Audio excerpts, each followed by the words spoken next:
Welcome to 2024, and we're starting off the year with kind of a bang. This was a very highly requested video. About a month ago, I posted a video where I was talking about all the different products that I owned, and a lot of the ones that I own and haven't used yet because I have a problem. I had talked about some different ideas of what I wanted to do with them, and I had a lot of people chiming in the comments saying they wanted to see this. So this is a hair foam battle. I've taken 3 different hair foams that I currently own. I've tried them all on their own, and I'm going to talk about and compare them to one another. So a hair foam battle. We're going to see which one I like the best, if any at all. Talk about the pros and cons of each, and then I'm also going to come back on day 2 for all 3 of these products to talk about the longevity and how they hold up. Let's go ahead and get into this. If you are new to my channel, hi, my name is Lena and welcome to my bathroom. And if you do like wavy curly hair content, please do like and subscribe.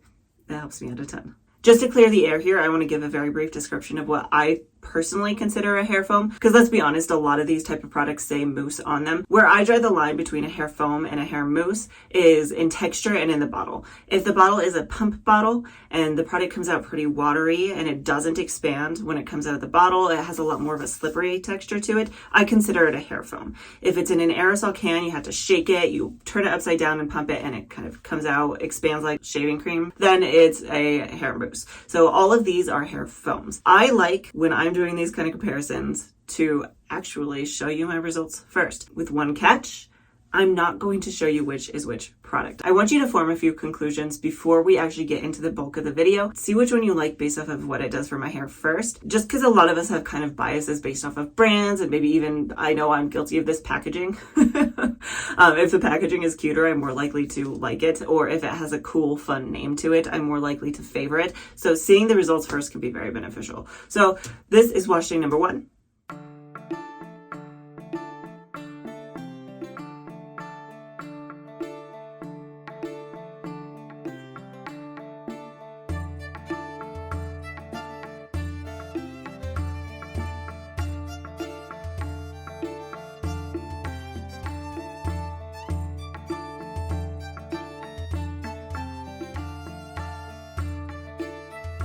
This is wash day number 2.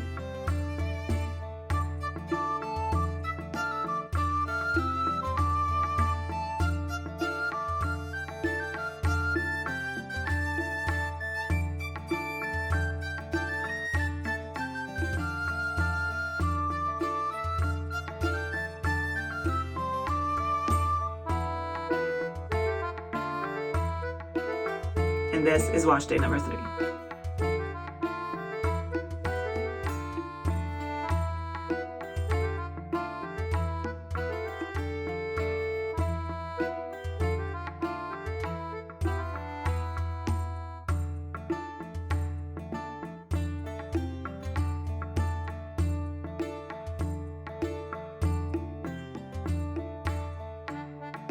Starting off with wash day number 1, the first product I went in with was the African Pride Moisture Miracle Rose Water and Argan Oil Soft and Smooth Curl Mousse. I took a puff of this particular product in my hand. I worked it between, and the feeling of it was a little bit more on the watery side. I kind of have a scale for foams of watery to serumy. When it's serumy, that just means it's a little bit of a thicker consistency. This was still a slight bit of that serumy texture to it, so you could tell it was going to give you just a little bit of moisture, but it wasn't quite as thick. So it's a pretty light product. The smell of this particular product is kind of rose-like, with maybe just a hint of sweetness to it, which makes sense since it's a rose water product. Working it through my hair, it was very easy to apply. It didn't have an amazing amount of slip to it, but it still worked through my hair pretty easily. I didn't have any issues. So then at this point, I went in with my So Soon bristle brush to start defining each individual section. And you can see that as I worked up through my head, I did get some pretty decent ribbon curls. I was getting really excited about this because it looked like it had some really, really good definition that was going on there. So what does this particular product say? It says that it's meant to set, hold, and add shine to natural coils and curls. And then it also says this lightweight foam blends rose water and argan oil to condition hair while adding body, control, and flexible hold. Leaves natural styles defined, frizz-free, and soft. A little bit going into the ingredients here. The second ingredient is actually a polyquat 11. We also have a polyquat 4. Then you also get a lot of things like rose water, argan oil, and glycerin is in there, but it's pretty close to the bottom of the list. I do like to note those things though, just because those polyquats up higher on the list are part of what's going to give it a little bit of hold here. It does have some ingredients in it that are going to be a little bit moisturizing, but it's not going to be super moisturizing. So I worked this up through the top of my head. When I got through the top, I did go in with my perfect hair care towel to microplop my hair, get as much of that moisture out as possible before going in with just a little bit more of this mousse. I glazed it over the top of my hair and scrunched it in, and then I went in with my diffuser. I do feel like I remember about partway through my diffusing, I did notice that I was getting a little bit of frizz, so I took a little bit more of this and I glazed a little bit more and then continued diffusing my hair until my hair was 100% dry. When my hair was 100% dry, I went in with my curl keeper clips to clip my hair up and away. At this point, I didn't know any cast at all on this. It was pretty soft at this point, and so I just went about my day, let it finish air drying the rest of the way before coming back to fluff and scrunch it, and these were my final results.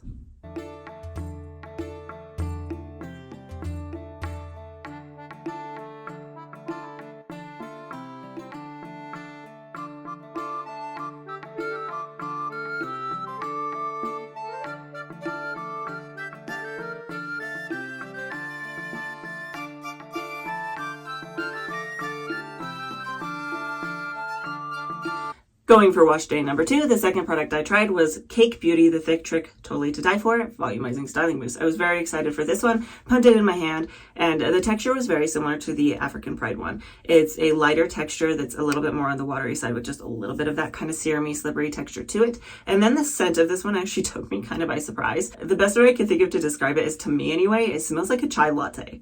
Like, it has that slightly spicy scent to it, and then it has a little bit of sweetness to it too, which I was very excited about. Working this through my hair, it did apply very easily. Most foams really will because they are so water-based. Worked this through, went in with my So Soon Barbosa brush to define that bottom section. Got some really good clumps and kind of spirals out of this as I was working it up through my head. So some things that they are saying about this particular product is that it's strands thickening, go so big styling, never ever sticky. And then on the back, they're saying this body boosting styler lifts and plumps for thick and lasting volume with feather-light fullness.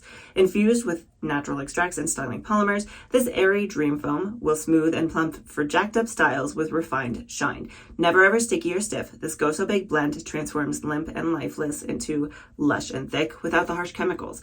And then talking about the ingredients here, the first one is water, and then the second one is polysorbate 20, and then we have PEG hydrogenated castor oil, so this is probably going to be slightly heavier than the other one. And then glycerin is actually the fourth ingredient, so it does have more of a concentration of glycerin if glycerin is a concern or an issue for you. After that, it's just a lot of more natural looking things, like we have pomegranate extract, camellia leaf tea extract, ginseng root, grapefruit, etc., almost all the way down to the bottom. And then it's not until the bottom that we get this polyquaternium 68. Looking at the ingredients, this tells me it probably doesn't have a ton of hold to it. After I finished applying this particular product all the way up through the top of my head, I did take my perfect hair care towel to microplop it, get as much moisture as possible, took a little bit more of this, put it in my hand, glazed it over the top, scrunched it in before diffusing my hair. I diffused my hair for a while, and yet again I did notice some frizz that was starting to form, so I went in with a little bit more of the product while it was partially dry, glazed it over, and then continued on. I did not notice any cast at all at this point. Again, it was just very soft and fluffy, so I took my curl keeper clips and clipped my hair up and away, let it finish air drying the rest of the way a couple hours later when it was 100% dry.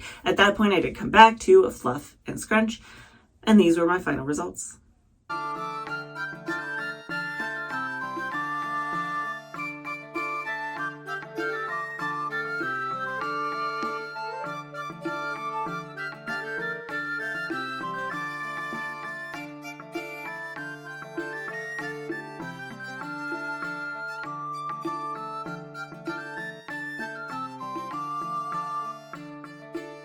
And here we are, wash day number 3 and our final product. So that final product is the Shea Moisture Manuka Honey and Yogurt Smooth and Hold Multi-Styling Mousse. This particular product, I pumped it into my hand, and the first thing I noticed was this is a thicker consistency than the other two. It is more serumy, it is more slippery, potentially a little heavier. The smell of this particular product is very similar to all of the other products from the Manuka Honey and Yogurt line. The best way I can think of to describe it is kind of like a shea butter smell with a little bit of sweetness to it. So talking about this particular product, working it through my bottom strands, it did have more slip than the other two. It also, again, applied really easily, gave me some really good clumps. And then once I started working with my So Soon Barbosa brush, I could tell that it was giving me some really good spirals and some good definition. And I was interested to see how this would turn out. So some things they're saying about this particular product. On the front, they're saying that it's to protect and shine that is for braid, cornrows, locks, and updos. So that is something that's always worth noting, is it doesn't necessarily say that it's meant for this particular purpose. So it'll be interesting to see how it turns out. Then they're saying on the back, this multi-styling mousse nourishes and protects hair from humidity for up to 24 hours without all the flakes, allowing you to switch up your style without stressing your strands. Now, things of note, I guess, is they are saying that you can use this by just applying a couple pumps to the sections and then comb through and then just style as desired. So it's not that it's not meant for wash and go styles, it's just not exclusively meant for them. So again, just things to keep in mind when we're picking out products. Talking about the ingredients in this one, again, the first one is water, and then again, we have that hydrogenated castor oil. It's going to be a little bit on the heavier side. And then immediately following that, we do have shea butter. So yet again, it's going to be heavier than the other two products. And then we have honey after that, yogurt extract, baobab seed, maphura seed. At the very bottom, we do have that glycerin, as well as a polyquaternium 11 and a VPVA copolymer. So it does have ingredients that are going to give it a little bit more hold than some of the others. That being said, they're pretty low down on the list, so it may just depend on your hair and how well your hair tends to hold up. I finished with this product by moving up through the top of my hair, microplopping my hair with my Perfect Hair Care towel to get that extra moisture out, then going in and glazing a little bit more of this over the top and diffusing my hair. I didn't feel the need on this particular product to apply more of it mid blow drying because I didn't see as much frizz as the other two. So I didn't go in with any more of this. I just went on and continued finishing my diffusing. I did actually notice a little bit of a cast with this particular product, which kind of surprised me. I did clip my hair up with the Core Keeper clips and went about my day to let it finish air drying the rest of the way. Once I had hit that 90% dry mark, that cast softened very quickly all on its own. Later on, when my hair was 100% dry, I did come back to fluff and scrunch, and these were my final results.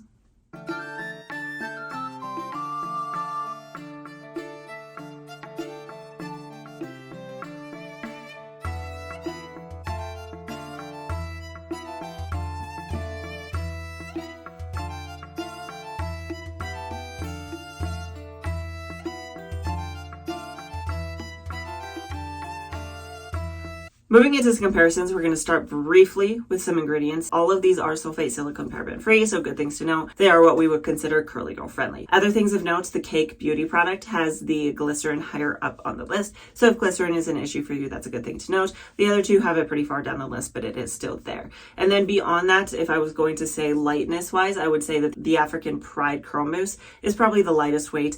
And then the Cake is not far behind it. It's still pretty light as well. Whereas the Shea Moisture one's going to be a little bit more on the heavy side. Moving into some visual comparisons of what they looked like on my hair, starting with volume. The one that gave me the most volume, which kind of surprised me a little bit, was the African Pride Curl Mousse. The one that gave me the second most volume was the Cake Beauty product. That one was what I would expect for a product, especially that says it's going to be giving you volume, is a little boost in volume. It wasn't anything that really truly blew me away volume-wise, but it was still pretty decent and I was still very happy with it. The Shea Moisture product did not give me a ton of volume at all. It was actually kind of flat for what I'm used to.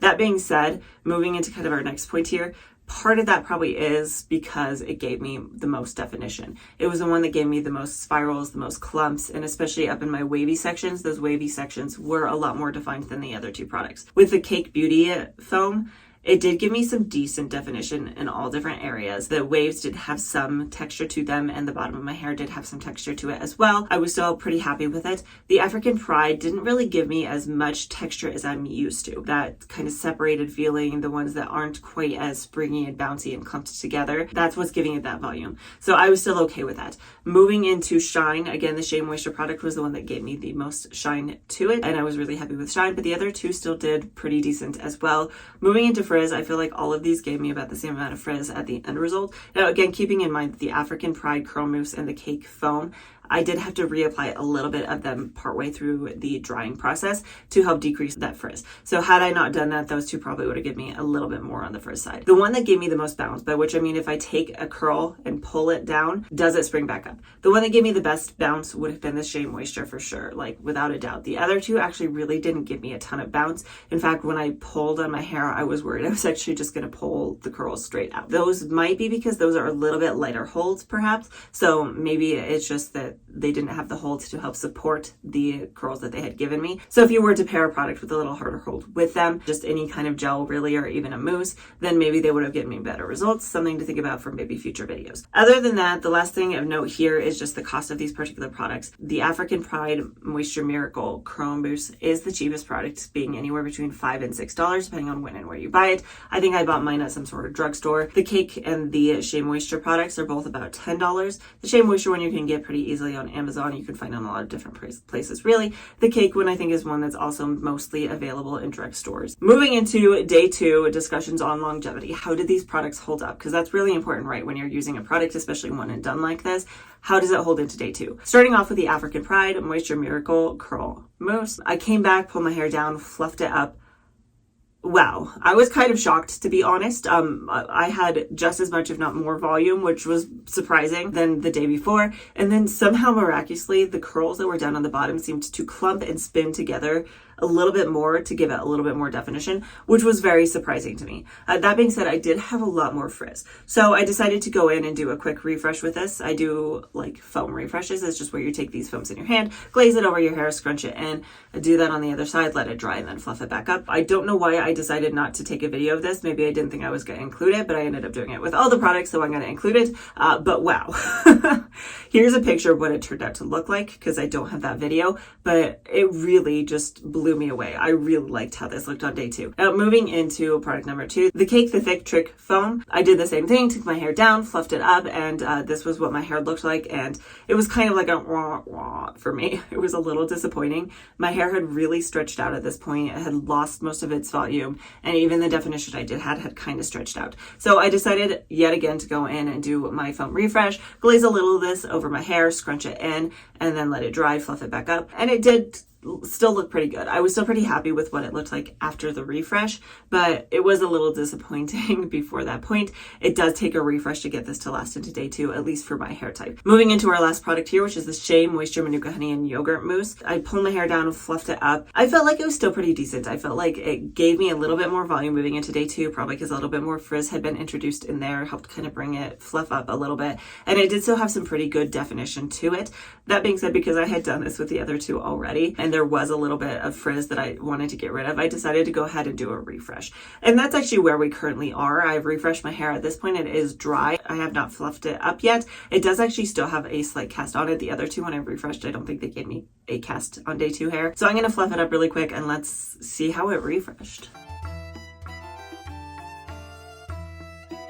Here we are, my final post-refreshed day 2 results for the Shea Moisture, and I gotta say I'm pretty happy with this. It's not quite as much volume as I got with the African Pride product, but it's still pretty decent, and I got a lot of good clumps, and I got still some pretty decent shine, to be honest. So I'm pretty happy with this and how this held up into day 2. Let's move in now to kind of my final thoughts and conclusions and what I would recommend going forward with these products. The first thing I want to remind you is I actually really did like all 3 of these products just for different reasons. So we'll get into that, but before that, I want to talk about this idea of using a hair foam as a one-and-done product. Several months back, I actually did do a video where I did yet another hair foam products battle comparison thing. Some of those did actually give me some pretty decent longevity. So I can't say blanket statement that hair foams won't give you longevity, that you can't use them as one-and-done products. The thing that make them nice as one-and-done products is they're going to give you a light amount of moisture to your hair and then a little bit of hold. It just depends on the product how much hold that's going to give you. Some of these are going to need to be paired with a gel to really give you a good amount of longevity. That slight bit of moisture is nice if you're someone like me who your hair tends to get over moisturized really easily. You don't need a lot, but just a little. And then I personally find that hair foams give me some good clumping and some good definition. In conclusion, I guess some foams can be used as a one-and-done products, but not all. If your goal is volume, I would recommend the African Pride Chrome Mousse. That one gave me the most volume, hands down. That being said, it didn't give me much definition. So if your goal is mainly definition, the Shea Moisture Manuka Honey Mousse is probably best for you. That gave me the most definition, the best clumps, and the best bounciness. If your goal is somewhere in between, because that one really didn't give me a ton of volume to it, the Cake hair foam would probably be the best for you. It gave me kind of the best of both worlds. It gave me some volume, it gave me some definition. That being said, it didn't really give me much bounce to it. I would say my favorite out of these. I really can't pick. I really can't, because I like them all for different reasons. Now, I would definitely be curious to try all 3 of these products with a gel or some other hold product over the top of them. So if you want to see any of those, leave a comment down below. And if you have any recommendations of what you'd like to see them paired with, I would love to hear those as well. I do like to post a brand new video almost every single Friday. So going forward into 2024, that's kind of my goal, is to make it as consistent as possible. I know last year wasn't great. I had a lot of family stuff going on. This year, my New Year's resolution to some extent is to do it as often as I can and get back to a more consistent routine. That being said, if you do like content like this, I would really appreciate it if you would like and subscribe. It definitely helps me out a ton. And if you haven't had enough of me, I'm actually also on a second YouTube channel, which I will have linked over here. That would be my twin sister and her husband's YouTube channel, where they do a tabletop RPG game, which I pretty recently joined. So if that sounds interesting to you, check that out, and hopefully I will see you next time.